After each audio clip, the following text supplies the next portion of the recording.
Welcome everyone to Art of Advisory. My name is Hector Garcia, and today we have a very special guest. His name is Blair Enns. Blair Enns is a Canadian author. He's written two books that I know of. One is called Win Without Pitching Manifesto, and the other one is called Pricing Creativity. And we're going to talk about both of his books, and we'll also discuss a little bit of his body of work when it comes to a specific podcast that he has that I follow, one of my favorite podcasts, which is called Two Bobs. So we'll discuss that. And then maybe towards the end, we'll kind of pick his brain around his own advisory practice, how he manages his advisory practice.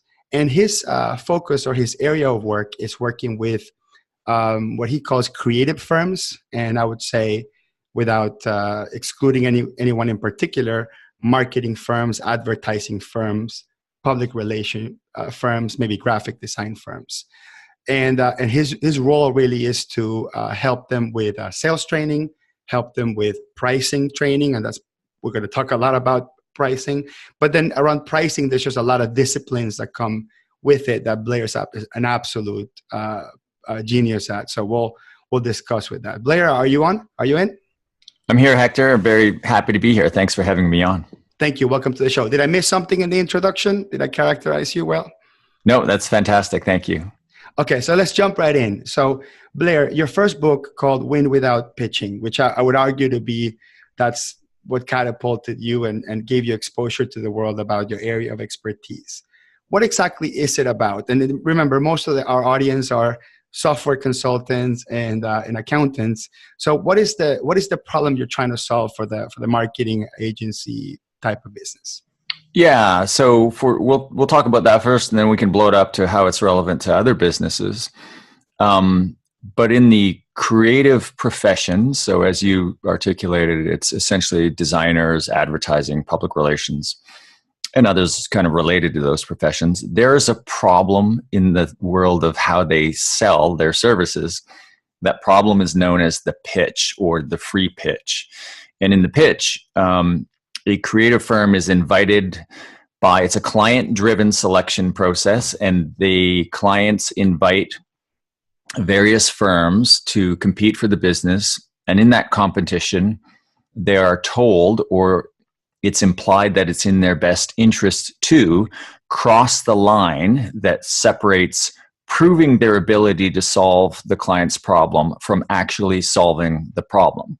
So essentially, the way the convention is in the creative professions is if you want to win new business, you have to give away your highest value product, your thinking, your ideas, your strategic counsel, and your creative ideas for free as a means of earning the higher volume, lower margin, and lower value work that follows after that. So that's just a long-standing convention. It started in the advertising business, so it's kind of known in some circles as the advertising disease, and it's spread to other areas. And what we at Win Without Pitching do is we deprogram creative professionals of their need and their own internal biases to want to kind of compete in that arena.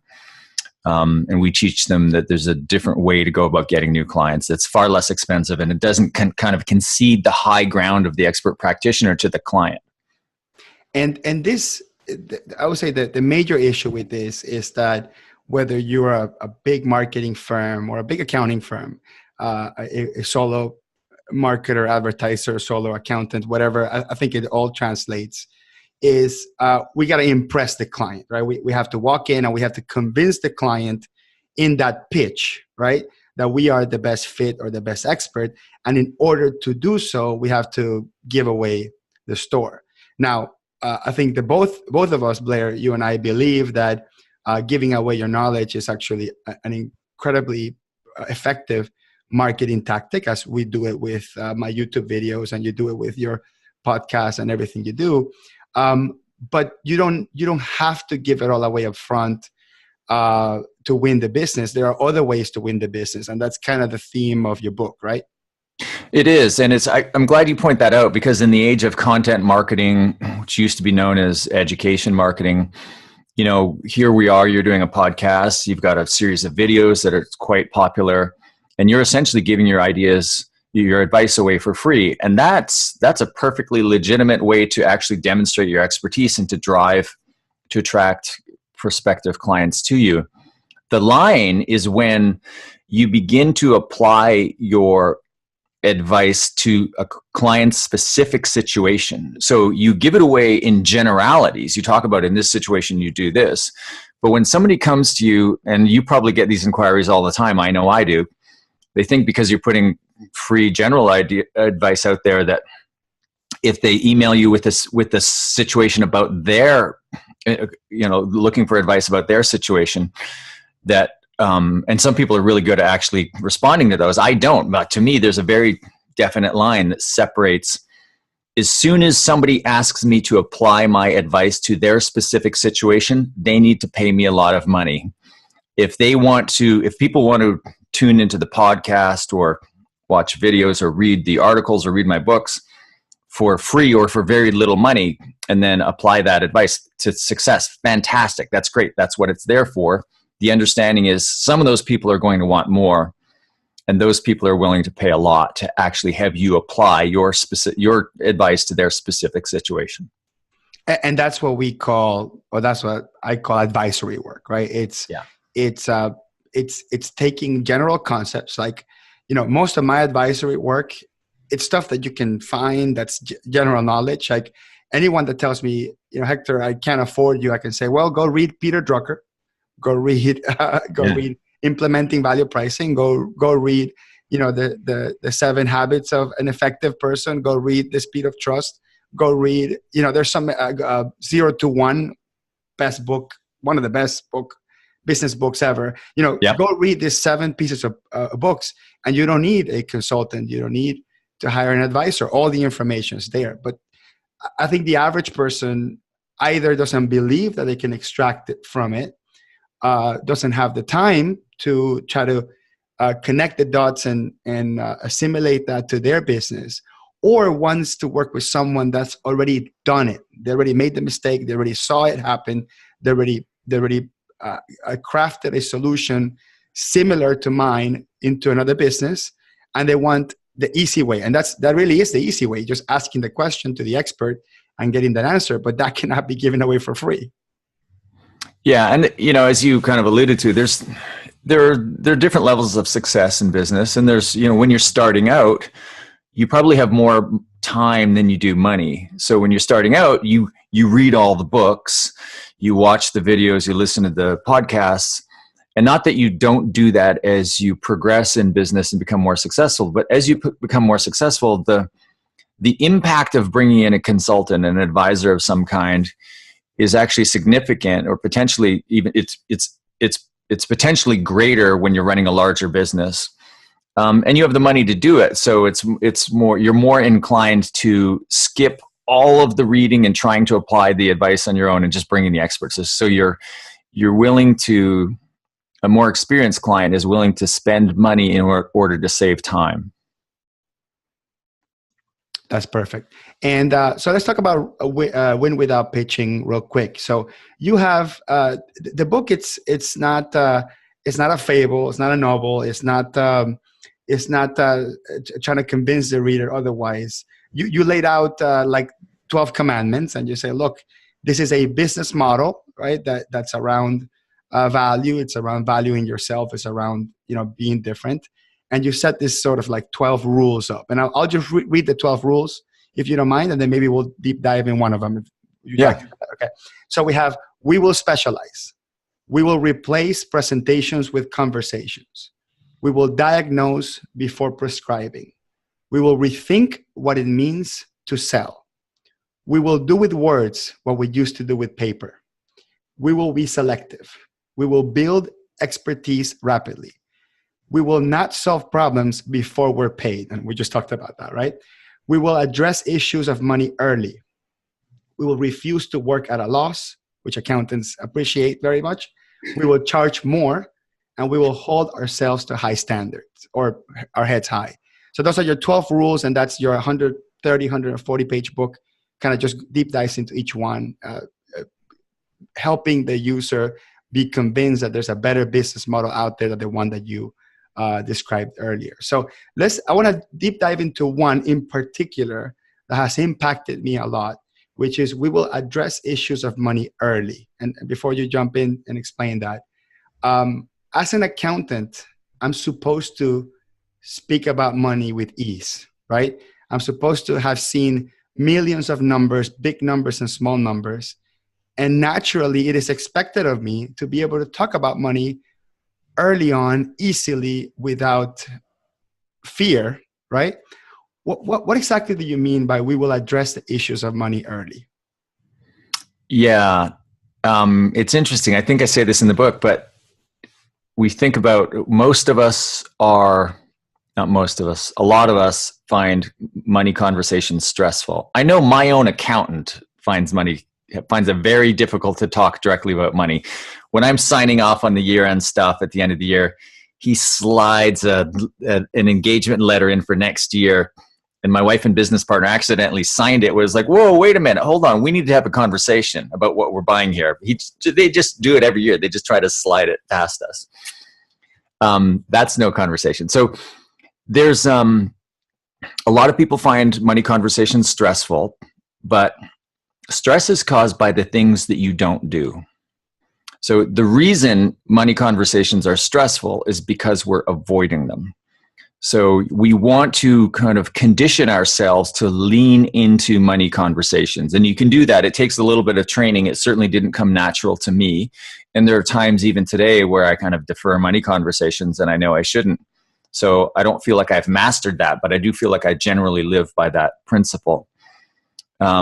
So if you're going down kind of a long road that is the sales cycle, and you get to the end of the road, no matter what business you're in, you get to the end of the road and you find out the client can't afford you, and you find yourself frustrated because you've invested so much time in this relationship or traveling down this road.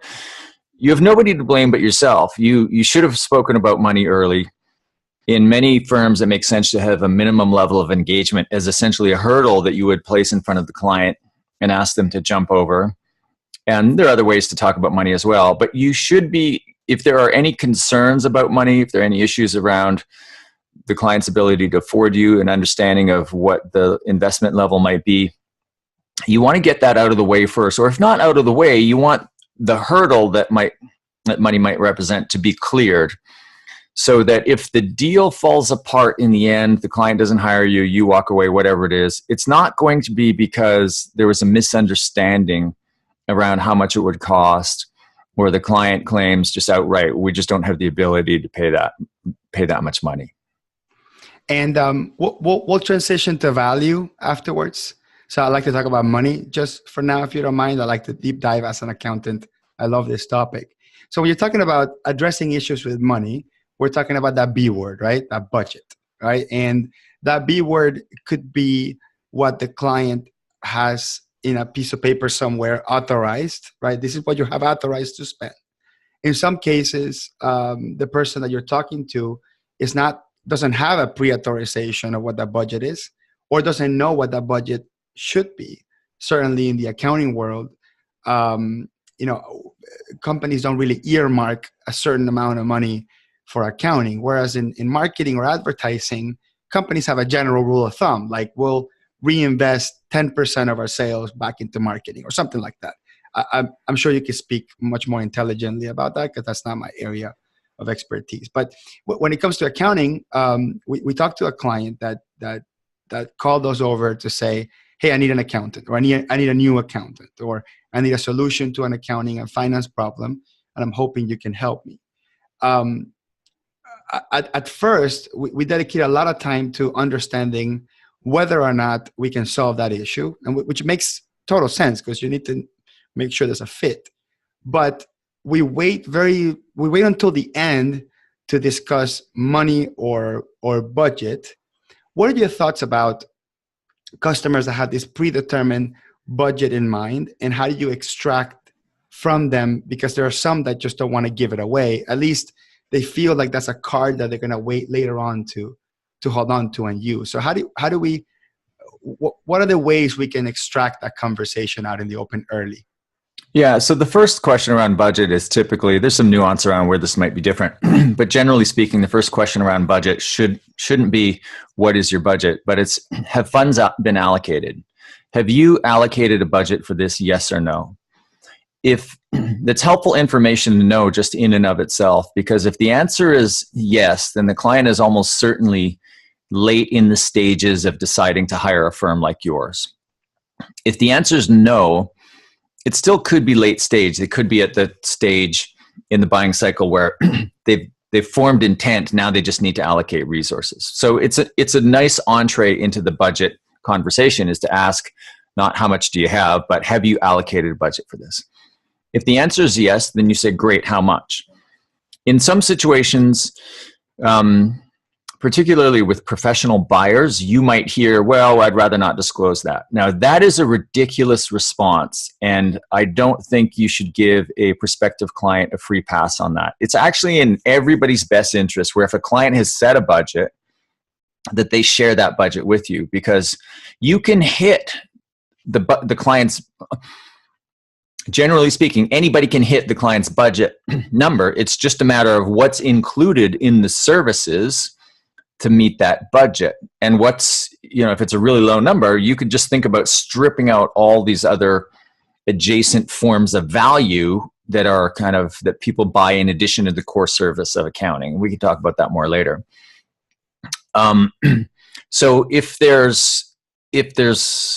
client in a situation where you ask and the client says, no, we haven't set a budget at all, we're hoping you could sell us. That's you could tell us, or you could help us set a budget. That's a better situation to be in, because it's probably a principle you've talked about before, this concept of price anchoring, that essentially the first piece of information on a subject tends to skew the final outcome. So in a budget negotiation, excuse me, you want to be in a position where you can be the one to put the first number on the table, and you want that number to be high, and then the conversation will ensue from there. As you were mentioning that, I was thinking, I've been referred to other professionals before, and I remember the person referring it to use, he's expensive but he's good, as a way to sort of emphasize that, say, hey, I'm going to recommend you my attorney. He's expensive but he's good. That little statement there, it's such it frames everything around that conversation. Like, you walk into that meeting with that person with that little thing sitting there, either in your conscious or in your subconscious. And it makes it difficult to stay away from that. Is that, I know it's not the type of anchor that you talk about in your book, but is that a form of an anchor when people have this preconceived notion that they're expensive but good? It's a form of signaling, and signaling is just economists speak for essentially communicating other information. So pricing is, in many ways, it's positioning. It's reflective of, when we hear somebody's expensive, we immediately kind of assume, well, they must be good. I remember my IP lawyer, when I first needed him, I cast it about, and it was a fairly serious issue, so I cast about for a good IP lawyer. And when I was told, well, he charges $900 an hour, I thought, perfect, this is the one I want. I like to say, lawyers are like steaks. If you're going to get one, spend the money and get a good one. So I cringe at his bills, but on something as vital as protecting my intellectual property, I would rather pay a really expensive lawyer and know that as he's walking me through a situation, I just have the absolute confidence in him. And I get so much confidence from A, the name of the firm that he's with, and B, the amount he charges. And I could easily find a lawyer that's a lot cheaper, but the amount of empowerment or confidence I would get from the engagement would be less. There's so much signaling power wrapped up in a price. And I'll give you another example. Excuse me. When I was selling graphic design services many years ago now, I used to have this line, and I was new to a certain geographic market. I'd moved to that market, and I was running a satellite office of a firm there. I used to say, and it was a very high quality design firm, I used to say to prospective clients, we're the most expensive firm in the market. And I would occasionally say to somebody, if they smiled at that or something, I would say, and if you find anybody who's more expensive than us, I'd appreciate it if you let me know. And the implication is that we would raise our prices. So that's just an example of having fun with the signaling power of prices. And I was listening to a person that's a fan of yours. His name is Chris Doe. And I don't know if he took this from you but I mean, almost everything he says, it comes from you, I think, and he gives you credit for sure. Yeah. And I'm not in the graphic design business at all, but I'm just fascinated by how other industries approach the same problems that we have, which is we go from technician to expert to sort of practitioner, project manager, to then advisor, right? And we kind of I think almost everyone goes through that journey. Like when a lot of doctors retire, they end up being that second and third opinion for some of the bigger hospitals that retain them just to like look at a case and say yes or no, kind of like Dr. House type of thing. So I think that all professionals go through that journey. And I just like seeing them in different industries. I just got exposed to this creative industry recently because I received a lead from a sort of mid-sized graphic design firm that saw me on YouTube and say, hey, you work with creators, I think you would be a good fit for us, because my old accountant wasn't creative at all, and it's hard to find a creative accountant type of thing. So I've been starting to get exposed, and I'm just fascinated by that even though the problems are different from words and technicalities, they're actually essentially the same problem. But he said something that I thought was pretty neat, which said, when you're working this notion of price in the conversation, you almost have to insinuate, like casually, that it's obvious that both parties know that you're the most expensive option. Almost like, obviously we're the most expensive choice, but we'd like to understand why you like to work with us and who else have you looked at. So it's almost a mind trick, right, Blair? That you're saying, it's obviously it's obvious we're the most expensive, and that's how you start the conversation. And I think most people would be afraid of starting off that way because, of the negative connotation of being the most expensive or being so cocky that you're starting off with that. But you're saying that no, you're saying that's a good approach. Well, I think if you're going to lead with that, you want to be confident that you are the most the most expensive, because it would look pretty bad if you say, obviously we're the most expensive, and the client comes back and says, well, actually we're talking to somebody who's 3 times the price as you are. Shows that you're out of touch with your market. I like the and Chris is a very confident person. I love and if anybody's watching his videos, the future, without an E on the end, is incredible. What he's doing for bringing business acumen to designers and design students is actually awesome. And he does cite a lot of our stuff, and he's very good at it. He's very good for us too. We have a great relationship with him. But back to that signaling power of pricing. If you are the most expensive, you want to own it. Either the language that I use or the language that Chris used in this example, you do want to make sure that when you're saying obviously we're the most expensive option, you want to have some degree of certainty that you are the most expensive option. And if you're not the most expensive option, there are, if you're a young business and you're just starting out, it's known as penetration pricing, is essentially lowering your price to penetrate into a market. That's a valid mechanism for building a business. So I'm out there offering guidance saying you should price more, you should charge more, you should elevate, etc. You absolutely want to get there over time. And for listeners of this podcast, Hector, if they're trying to elevate themselves to that advisory status, they absolutely need to embrace the fact that they charge a lot relative to other practitioner types. They need to own it. They want to be upfront to their clients about that. No, nobody's ever born being the most expensive. That's another really important point. Like we're not unilaterally saying that all advisors need to walk in saying, obviously we're the most expensive. One of the things that you talk about in Win Without Pitching, it's and I'm gonna sort of conflate two of your concepts together. One is we will specialize, and the other one is we will build expertise rapidly. Because to me, those two things are the same. Obviously, the way you explain them in the book, they're not.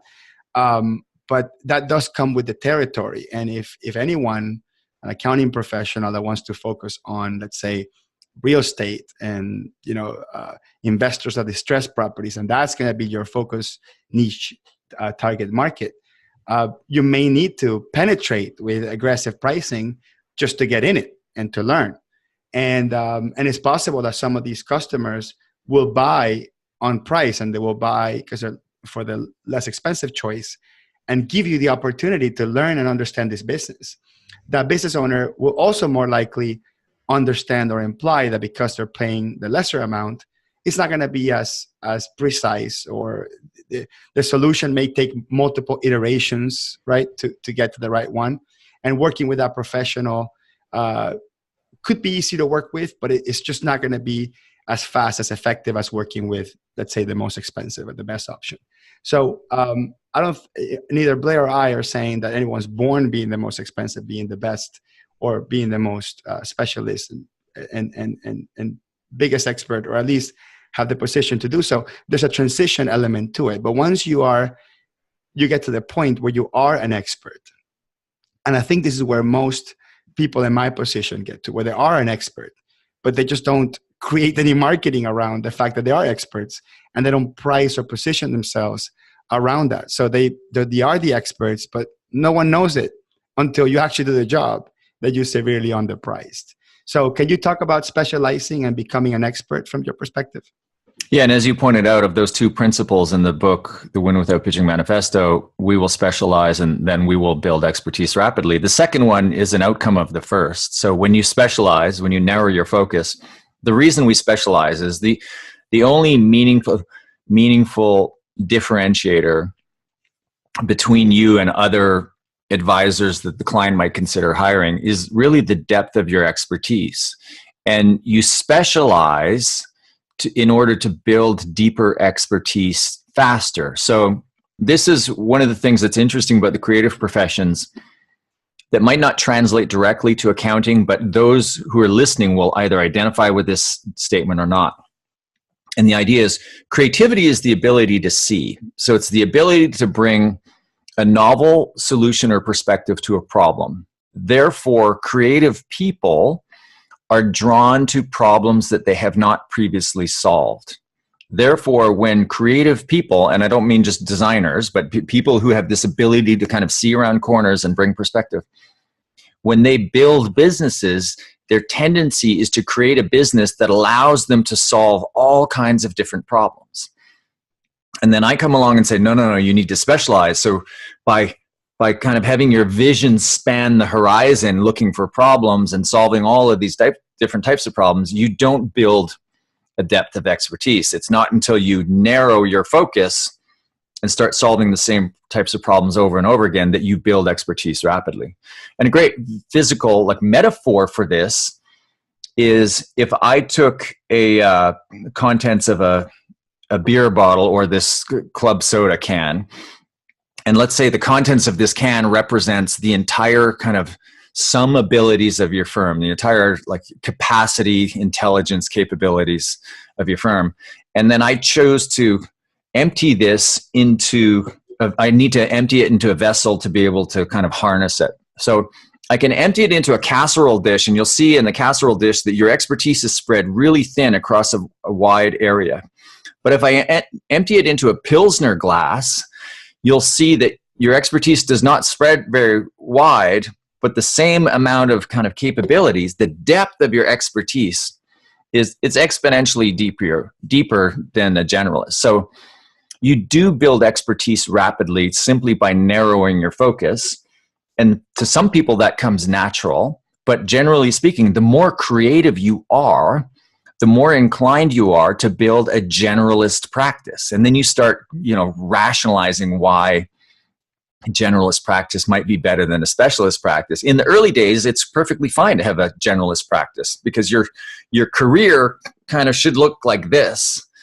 You should start out trying all these different things, and then you find what really works for you and you specialize. So early on, you start as a generalist. Maybe you go work for a bunch of different generalists or a bunch of different specialists. You kind of build your own expertise. And as you launch your advisory business, you want to specialize so that it makes it easier for you to build deeper expertise. And I like the way you said that. And I actually haven't heard it before. And I've heard every one of your podcasts, Blair, by the way. But when you are creative, or you tend to feel that you are creative, or you want to be a creative person, because there's three different things. So because there are people that are not creative, but the perspective of then having a creative life, where unpredictable things happen to them and unpredictable solutions are applied. Those tend to fear specialization, just because of specialization will lead to boredom, potentially, because we're creative people and we want different problems, we want different issues, we want different industries. But the second issue is, and that's more the internal problem. The external problem is people feel that specializing gives you this whole puts you in a box, or pigeonholes you, where you're sort of typecasted to only know how to do one thing. And I think a lot of professionals, whether you're a creative professional or a non-creative accountant, we don't want to be known just for one thing. I don't know if it's something psychological where, hey, look, I'm more than just this dimension persona that you're putting with me. But how do you address both of it? Like if you're consulting me and I'm telling you this, hey, look, I don't want to be bored. I don't want to be pigeonholed. I want to have an open field. Like convince me that I have to specialize, in a deep way, a soulful way. Like, why do I need to specialize? Well, the first thing I would say is the pigeonholes are stuffed with cash. When people say, I don't want to be pigeonholed, that's where the cash is, in the pigeonholes. The second thing is especially the more creative you are, the more you're going to have to address the concern you have that you will die a death of boredom by doing the same thing over and over again. And I like to say, and I talk about this in the manifesto, another metaphor is you have this highly creative entrepreneur who's built this business that allows them to go anywhere and do almost anything. So the metaphor is you are standing in a room full of doors and you are a highly curious problem solver. You want to know what is behind every door. And as a creative entrepreneur, you have built your business that allows you to open any door. As long as there's money and a potential engagement behind it, you could go through any door. And I'm standing behind you, over your shoulder, I'm saying to you, no, Hector, for the sake of your business and ultimately your life, you need to pick a door, you need to walk through it, and you need to never look back. And you think that when you open up that one door and you walk through it, you're going to die this death of boredom. It's just going to be one big, empty, gray, boring room. But that is not what is on the other side of that door. What's on the other side of that door is more doors than you can ever imagine. Not Mordor, but more doors than you can ever imagine in your wildest dream. It's like you crawl through this crack into this room that is your specialization. And it opens up like the wardrobe in Narnia. There's Narnia in there. You will see niches and crevices and nooks and crannies that you didn't even know existed until you walked through that door.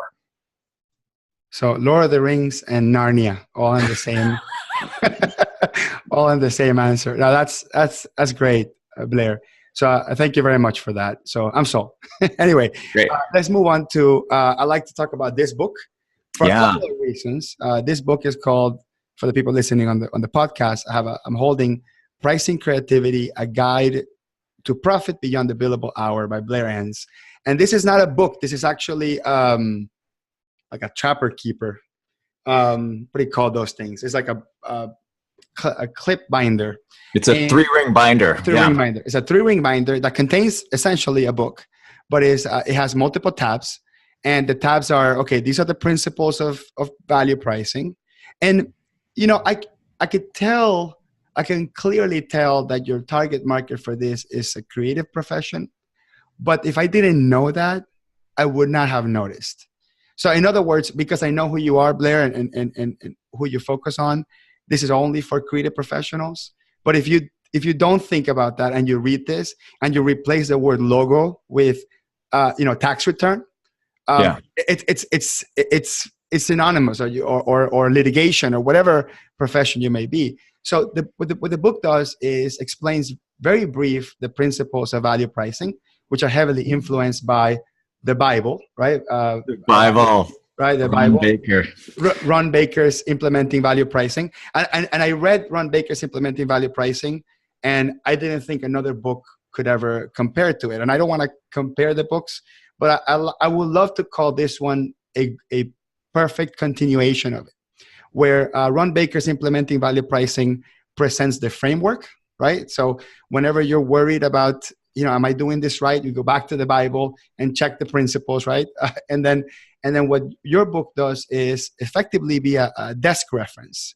And you didn't want it to be a book. You want it to feel like an office tool, something that you can pull up and use the tabs to quickly go through and say, okay, I'm putting this proposal together. What am I missing here? And they go back to the principles and techniques and tools you have in there. So I like to talk about that book and obviously plug it.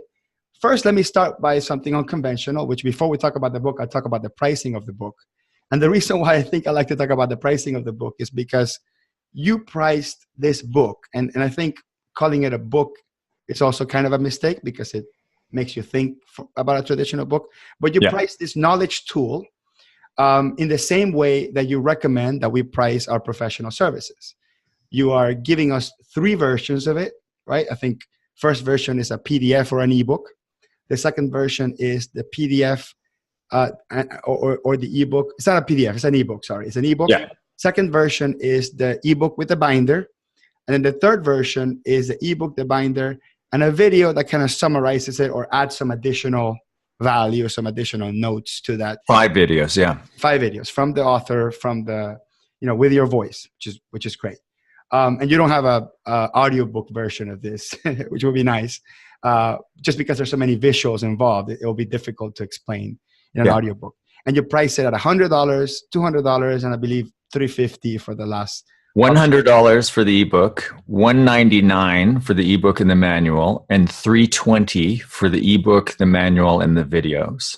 That's what it is. And Blair's not selling it to you. What we're doing is explaining that the person that's citing to be an expert in pricing, it's applying this in real life. And also, I thought Ron Baker's book was expensive at like $60. This is obviously a change of mindset for me. So the reason why I think it's particularly compelling is because this knowledge tool, which is not a book, it's a knowledge tool. When I received this in the mail, I paid $200 for it, right? And I think that in itself caused me to read it in a different way. Yes. And in addition to that, it also set the expectation subconsciously that, hey, you're not reading this, you're implementing this, right? Because you invested in this. This is not a book that I put on the shelf, it's a knowledge tool. So I like to say that. So let's talk about some of the details of the book. So one of the things that I really liked, and it was a different spin on how I'm used to thinking about pricing options, is you have this concept of pricing inputs, pricing outputs, and pricing value. And sometimes we can see that as offering 3 options or not. So I'd like for you to talk about that. Pricing inputs, pricing outputs, and pricing value. Yeah. So inputs in accounting profession are typically time and maybe, I'm not sure what the materials are in the accounting profession. It's really just data entry. Like we're transcribing information from one place to the other. That would be the materials. Right. So you're charging for your time, and that's how my accountant charges me to do my accountant essentially charges me by the hour, I believe, to do my tax returns. And I need so much more from my accountant, and it's really uncomfortable for me because the engagement isn't structured in that, like, if I pester him, he'll help me with some issues, but he has no mechanism for charging me for that. I would actually like to pay him more and be able to pick up the phone and call him and have him be available to me. So you're at the lowest level, you're charging your inputs of time.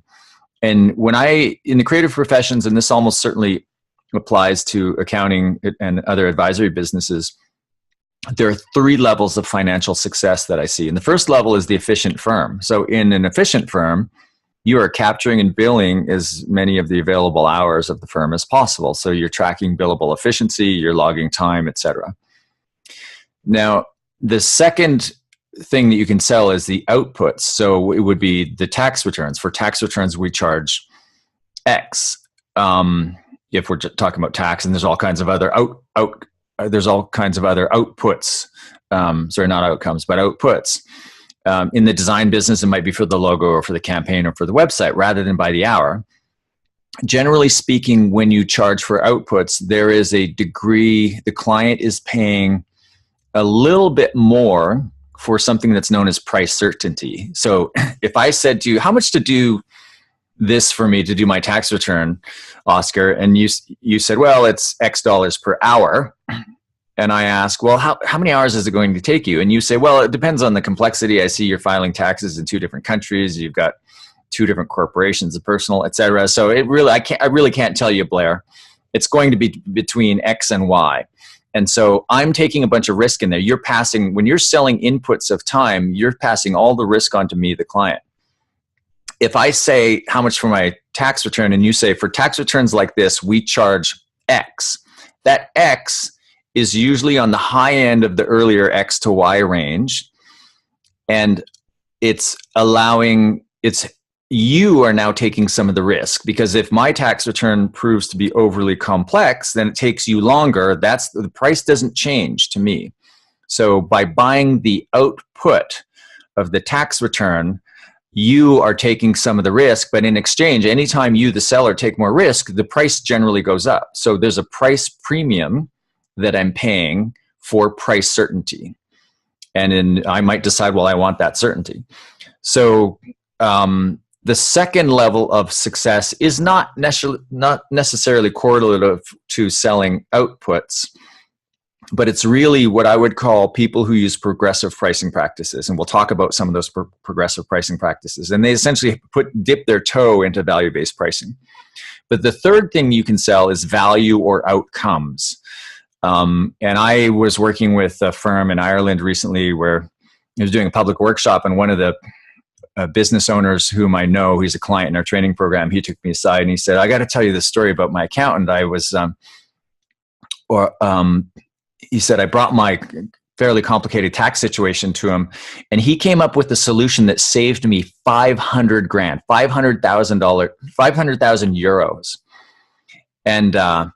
And he said, he charged by the hour for that. And I said, oh, imagine if he very quickly looked at my client's situation and knew that he was kind of overpaying over kind of a fairly lengthy period of time. He was overpaying to the tune of around €500,000. And he could have said, I think I can save you €500,000 if I did. Would that be worth 50,000 or 25 or some number that would just put, the idea of billable efficiency just to the sword? It would just seem ridiculous. But he didn't. He charged him for a few hours of his time, and it didn't take the guy very much time. So the highest level of financial success are those firms that move away from selling inputs, that move away from selling outputs and some of the progressive pricing tactics that we'll talk about, and they basically sell based on outcomes. If I could deliver €500,000 in value to you, would you pay me 50,000 or 25,000? So they're getting paid based on the value they create rather than the outputs that they're selling or the amount of inputs that they're incurring to deliver on the solution. And I think you're referring a little bit to, I don't know if you read this book called Let's Get Real or Let's Not Play by Mahan Khalsa. It's the only sales, I own all the sales books because I own a sales training company. It's the only one I've ever read cover to cover. This not only read cover to cover, but I often find myself opening it at any random page and reading 7 pages just to, it's the book, Let's Get Real, Let's Not Play, talks about, and they're not talking to accountants, by the way, in this book at all. I think they're talking to consultants or salespeople, the author. But when I read this book, I felt he was talking to me. This book is about this could be an entire episode, Blair, with or without you, but we can discuss the book, and there's a lot of depth to it. But it talks about getting from your client what is the ultimate value or what they will extract from the work that you will do. Measuring it, right? Because not everything is measurable. Like when somebody says, I want to improve my brand, or brand awareness. Well, brand awareness is, but brand itself may not. Like I want a strong brand, but that's hard to measure. But I want to improve brand awareness, but I can't. We can actually count followers and shares and that sort of thing. But what he's doing is saying, look, the sales process should be about understanding ultimately what the client is going to extract out of value from the work that you produce. And if you can effectively measure it or talk about it in tangible terms, it is relatively easy to say, I can produce this for you. I can create this value for you with 20% of that work. Not with those exact words, but exactly what you're saying. Hey, if I could save you $100,000 worth of taxes next year to help you structure your corporate entities and the way the money flow works, with $15,000 for that type of service sound ridiculous. Now, in the accounting world, there's all sorts of ethics and stuff that comes around saving people money and charging for a percentage of the money you save in taxes. That's borderline unethical. So that's a whole nother conversation. But I'm saying in general, we accountants, we control the client's numbers. We know about the client numbers. If we can tangibly speak about what we do and what that's worth at the end, it's very easy to price. So if we can create $100,000 worth of value or save them $100,000 worth of expenses, and we're going to charge a high number, let's say $900 an hour, and it took us 3 or 4 hours, we're still severely undercharging it. Because it only took us 4 hours to do, but it may have taken us 25 hours to learn. 25 years to learn. And not just 25 years to learn, a whole bunch of capital that you invested as a business owner to get there. So, sorry, we went off tangent on that. And we may not get to all the stuff, Blair, because I know we're reaching top of the hour, and you just tell me when it's time to go. It's totally okay. So you talk about one thing that I thought it was pretty interesting, where if you round the price, let's say you're going to price something at, let's say $5,000, you can defend a flat, seemingly arbitrary number like $5,000 a lot better or a lot easier than what seems to be a formulated or calculated number like 4,975. Yes. So why is that, Blair? Because anytime your price implies a formula, the client is invited to use that formula to try to make the price lower. So I often do this as kind of a little experiment in a seminar where I'll say, okay, here's you have to go in this thought experiment. You have to go present a proposal for $50,000. Let's keep it at $5,000, and you have the choice. You can present the price of $5,000, nice round number, or $49,775. And which would you prefer to present? And most people choose the $49,775. They think it's some sort of charm pricing, or it seems more palatable because it starts with a 4 and not a 5.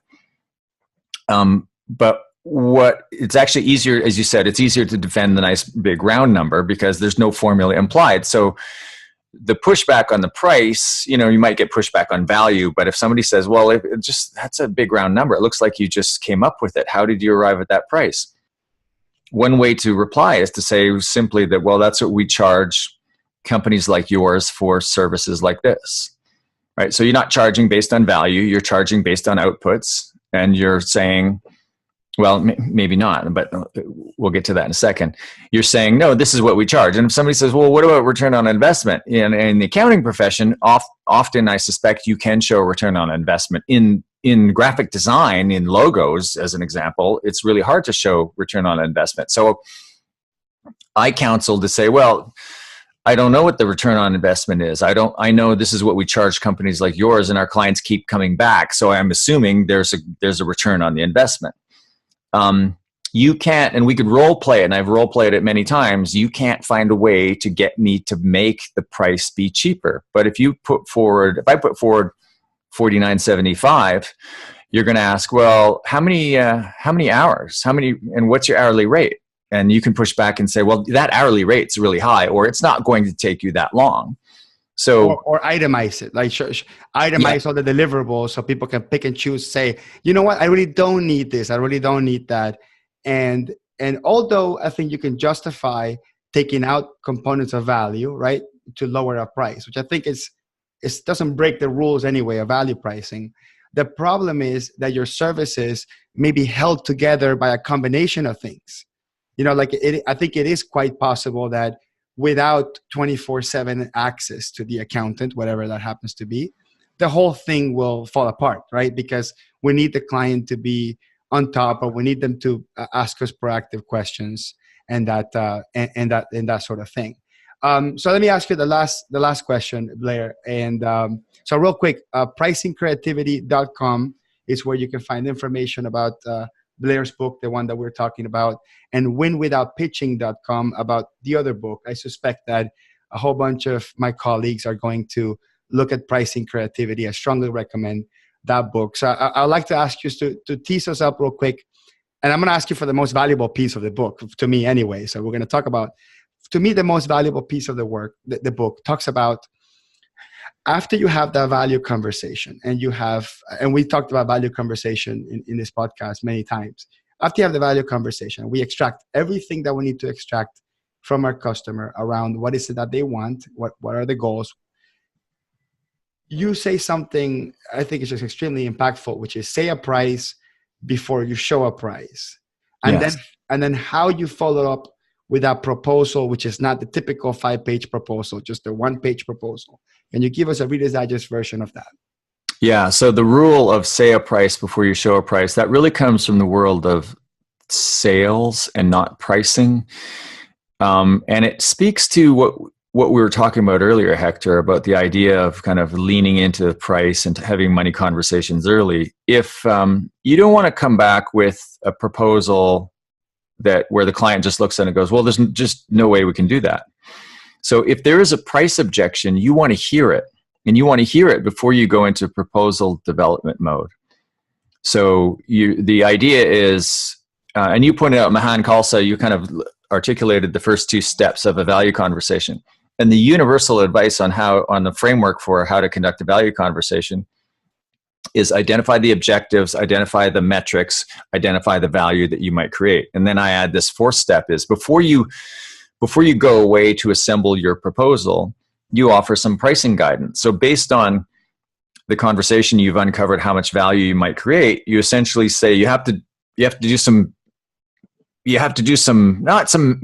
a little bit of math. It's mostly art. It's more art than science. But you essentially say, okay, I'm going to come back with some options, some different ways that we might be able to help you. And they're going to be priced in the Y to X. So in the $50,000 to $10,000 range. And the reason you start with Y is you want to anchor high. The first number that comes out of your mouth needs to be a high number. And we won't get into how you go about deciding what those numbers are. The low number, X, of 10,000 might be the client's stated budget. 50,000 is a function of how much value you think you can create. And then at the end of the value conversation, you walk away and you go away to create your proposal. And if you're following one of my other rules, which is price the client, not the job, you're not saying, well, here are 3 options that we always put in front of everybody, bronze, silver, gold. You're essentially assembling these 3 options for that one client based on what they feel is important and based on the types of value that you might be able to create for them. And you put it forward in a 1-page proposal that just shows 3 columns. Now, before I knew anything about value-based pricing, for years, I would say to my clients, the proposal is the words that come out of your mouth. The document is the contract. The contract does not come out until you have an agreement in principle on the proposal. But at the time, I was suggesting you just put forward one option. You figure out what the best solution is for the client. You put it forward with the price. Now, one of the rules is, the rules in the book, and I didn't invent the rule, but I see it as a rule, which is always offer options. So your proposal is 1 page, 3 options, beginning with the high anchor. And again, go to pricingcreativity.com, pick up the ebook, the 3-ring binder, or the binder plus video. It would be the best $100 to $320 you will ever spend in your life, guaranteed. And I think, Blair, you stated that you value guarantee your book. So you can read it, you can use it, you can become rich with it, and you can return it. Right? If for any reason you are unsatisfied with your purchase, you can send it back at any time for a full refund. I love that. And by the way, I've given refunds in the last year with those guarantees, and I gladly do it because for the 98% of people that haven't refunded, I've been able to double or triple my prices. Blair, let's end it with the best business advice you've ever received. Never break more than one law at a time. What does that mean? It means if you've got a body in the trunk of the car, don't speed. Or fix that taillight, right? Yeah. Blair, thank you very much. It was an honor. Yeah, the honor's mine, Hector. Thank you for having me on the show.